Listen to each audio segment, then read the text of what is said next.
সীতা নবমী বা সীতা জয়ন্তী। নমস্কার শ্রোতা ভক্তরা, আজ আমরা জানব মাতা সীতার সম্বন্ধে কিছু অজানা তত্ত্বকথা। তো ভক্তরা খুব মন দিয়ে শুনবেন। সীতামাতা যে 5 জনকে অভিশাপ দিয়েছিলেন, সেই 5 জনের অভিশাপ কিন্তু বর্তমানে এখনো আমরা তা দেখতে পাই এবং তারা সেই অভিশাপে এখনো ভুগছে। এই বর্তমান সময়েও আমরা তাদেরকে সেই অভিশাপের ফল ভুগতে দেখি। এর মধ্যে গরু, কাক, তুলসী, ফাল্গুনী নদী ও ব্রাহ্মণ এরা রয়েছে। কেন এদেরকে মাতা সীতা অভিশাপ দিয়েছিলেন সে কথাই আজ আমরা জানব। আর এই সীতা নবমীর দিন আপনি ঠিক কি করলে সংসার উন্নতি হবে এবং স্বামীর আয়ু বৃদ্ধি পাবে।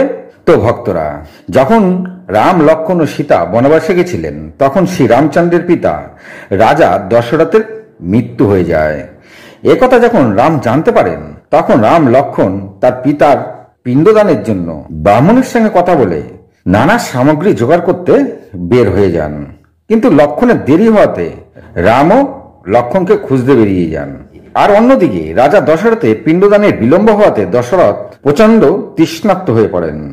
তখন দশরথ আত্মারূপে এসে যেখানে তার পিণ্ডদানের ব্যবস্থা করেছিলেন, অর্থাৎ ফাল্গুনী নদীর তীরে, সেখানে ব্রাহ্মণ সমস্ত কিছু রেডি করে বসেছেন। এখানে দশরথ আত্মারূপে সীতামাতাকে এসে বলেন, শীঘ্রই আমার পিণ্ডদান করো, আমি প্রচন্ড তৃষ্ণার্ত।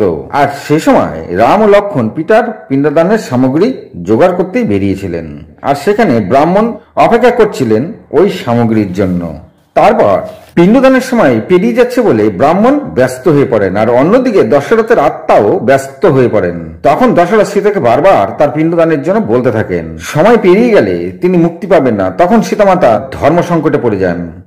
একদিকে তিনি স্ত্রীরা সচরাচর পিণ্ডদান করেই না, আর অন্যদিকে দশরথের পুত্র রাম রয়েছেই, তাই তিনি কি করে পিণ্ডদান দেবেন, এমনই 7 মাস ভাবতে থাকেন। তখন দশরথের আত্মা আবার বলেন, তুমি আমার পিণ্ড দাও, কোনো অসুবিধা নাই, তাতেই আমি মুক্ত হয়ে যাব। তখন সীতামাতা বলেন, আমার কাছে তো কোনো সামগ্রী নাই, কেমন করে আমি আপনার পিণ্ডদান দেব। তখন দশরথের আত্মা আবার বলে ওঠে, যা আছে তাই দিয়ে আমার পিণ্ডদান করো। তখন সীতামাতা ব্রাহ্মণকে বললেন যে কিছু একটা ব্যবস্থা করতে।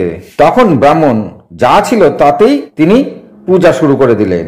আর সীতামাতা বললেন, আপনি পূজা শুরু করুন, রাম লক্ষ্মণ ততক্ষণে এসে যাবে।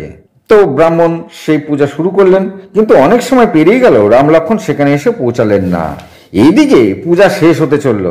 তখন সীতামাতা নিজেই ওই পূজা সমাপ্ত করবেন বলে হাত জোর করে নমস্কার দিয়ে তিনি বালি দিয়ে পিণ্ডদান করলেন। তারপরে তিনি সমস্ত কিছু নিবেদন করলেন। তখন সেখানে দশরথের আত্মা বলে উঠল, তোমার পূজা সমাপ্ত হয়েছে, আমি তা স্বীকার করেছি। এতে সীতামাতা প্রচন্ড প্রসন্ন হলেন।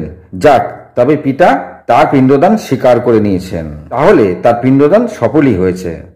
সমস্ত কিছু যখন হয়ে গেছে, তখন তিনি ভাবলেন, স্ত্রীদের হাতে পিণ্ডদান তো হয় না, তবে রাম কি করে বিশ্বাস করবে যে আমি তার পিতার পিণ্ডদান দিয়েছি।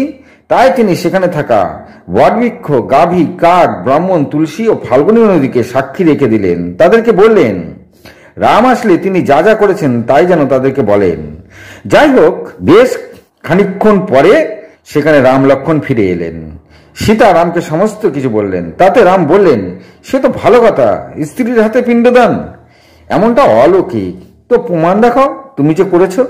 তখন সীতামাতা অনেক করে রামকে বোঝান তিনি তার পিতার পিণ্ডদান করে দিয়েছেন, আর সময় পেরিয়ে যাওয়াতে তিনি সময়ের মতন তার পিতার পিণ্ডদান করেছেন। কিন্তু রাম বললেন, আমি তো তোমার কথা বিশ্বাস করেছি, কিন্তু কিছু তো দেখাও যে আমার মনে হয় সত্যিই তুমি পিণ্ডদান করেছো, আর সে পিণ্ডদান সফলও হয়েছে। তখন সীতামাতা একে একে তুলসী, ব্রাহ্মণ, কাক, গাভী, ফাল্গুনী সবাইকে সাক্ষী দিতে বললেন। তারা সবাই শ্রী রামচন্দ্রকে ভয় পেলেন, আর তারা ভয়ে মিথ্যা সাক্ষী দিয়ে দিলেন। তারা সবাই বললেন, আমরা দেখিনি কিছু। তখন সীতামাতা ভীষণ দুঃখী ও রেগেও গেলেন।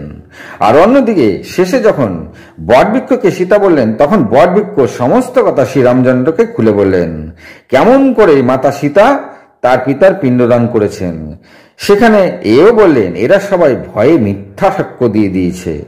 কিন্তু সীতামাতা তাদের মিথ্যা সাক্ষ্য দেওয়াতে তাদের উপর ভীষণ দুঃখী এবং রেগেও ছিলেন। তিনি তাদের দিকে তাকিয়ে অভিশাপ দিয়ে দিলেন। তিনি প্রথমেই ফাল্গুনী নদীকে অভিশাপ দিলেন যে, হে ফাল্গুনী, তুমি শুধু নামেই ফাল্গুনী নদী হবে, তোমার জল কখনো দেখাই যাবে না। তো তো শ্রোতা ভক্তরা, তাই আজও ফাল্গুন নদীর জল দেখা যায় না।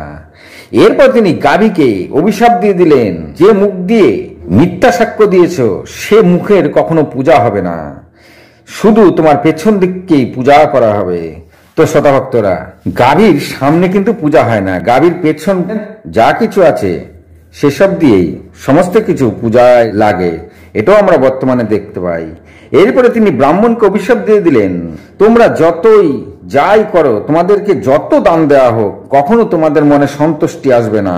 তো শ্রোতা ভক্তরা, যা বর্তমানে আমরা এখনো দেখতে পাই, ব্রাহ্মণরা সত্যিই যতই দান পাক সহজে কিন্তু সন্তুষ্টি হয় না।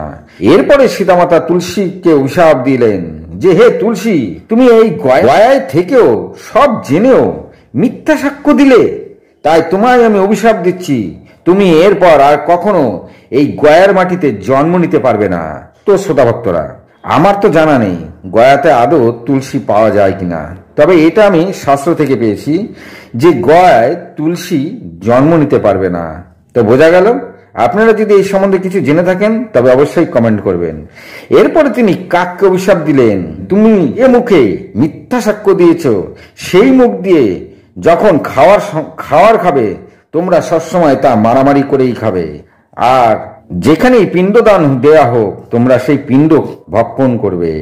এরপরে সীতামাতা বটবৃক্ষকে আশীর্বাদ দিলেন যে এই বটবৃক্ষ ছাড়া পিণ্ডদান কখনো সম্পূর্ণ সফল হবে না। এছাড়া তিনি তাকে লম্বা আয়ুর বরদান দিলেন। এরপর তিনি বটবৃক্ষকে বললেন, যে স্ত্রীলোক তোমার ছায়ায় এসে তোমার পূজা করবে সে তার সংসারের মঙ্গল ও স্বামীর জন্য দীর্ঘায়ু প্রাপ্ত করতে পারবে। তো শ্রোতা ভক্তরা, সীতা নবমীতেই অবশ্যই কোনো না কোনো বট গাছের নিচে বটবৃক্ষকে পূজা করবেন। এই বটবৃক্ষকে সীতা নবমীর দিন যদি পূজা করেন তবে সংসারের তো মঙ্গল হবেই, সেই সাথে আপনার স্বামীর আয়ু বৃদ্ধি পাবে। তো 6ই মে এই সীতা নবমী পড়েছে, তো অবশ্যই যারা পারবেন তারা সেদিনকে কোনো না কোনো বটবৃক্ষের ছায়া দাঁড়িয়ে বটবৃক্ষকে পূজা করবেন। সীতামাতা বটবৃক্ষকে যে আশীর্বাদ দিয়েছেন সেই আশীর্বাদের ফলস্বরূপ আপনিও সেই আশীর্বাদের প্রাপ্ত করতে পারবেন। তো শ্রোতা ভক্তরা, সীতামাতার আমরা একটি বিশেষ তথ্য সম্বন্ধে জেনে নিলাম। তাহলে আজ এ পর্যন্তই। যদি ভালো লাগে তবে একটি সাবস্ক্রাইব করে দেবেন। ভালো থাকুন, সুস্থ থাকুন, নমস্কার।